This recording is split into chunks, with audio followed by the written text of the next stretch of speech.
মনে আছে মিরাট মার্ডার কেসের কথা? না না, এটা ভোলার বিষয় নয়, এটা মনে থাকারই কথা। নীলগ্রামের আতঙ্ক আমাদের পুরুষ জাতির বোধহয় থেকেই যাবে। রবিবার 18ই অগস্ট 2025 রাজস্থানের খায়ারথাল তিজারায় একটি ভাড়া বাড়ির ছাদে নীলগ্রামের মধ্যে থেকে উদ্ধার করা হয়েছে স্বামীর পচা গলা মৃতদেহ। পরের দিন সোমবার মৃতের স্ত্রী সুনিতা এবং বাড়িওয়ালার ছেলে অর্থাৎ তার প্রেমিক জিতেন্দ্র সহ 3 সন্তানকে আটক করেছে পুলিশ। গত শনিবার থেকে পলাতক ছিলেন তারা। ঘটনাটি শুনে মনে হচ্ছে মিরাট মার্ডার কেস থেকে অনেকটাই ইন্সপায়ার্ড।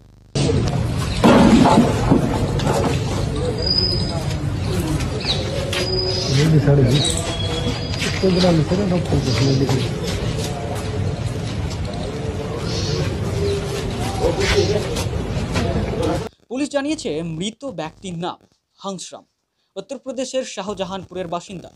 তিনি তার স্ত্রী ও 3 সন্তানের সাথে 2 মাস ধরে রাজস্থানের খায়ারথাল তিজারায় একটি বাড়ির ছাদের ঘরে ভাড়া থাকতেন এবং পার্শ্ববর্তী একটি ইটভাটায় কাজ করতেন।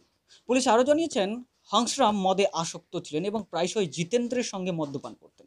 জিতেন্দ্রের স্ত্রী প্রায় 12 বছর আগেই মারা গেছেন বলে জানা গেছে। এই ঘটনা উত্তরপ্রদেশের মিরট মার্ডার কেসের স্মৃতি ফিরিয়ে এনেছে।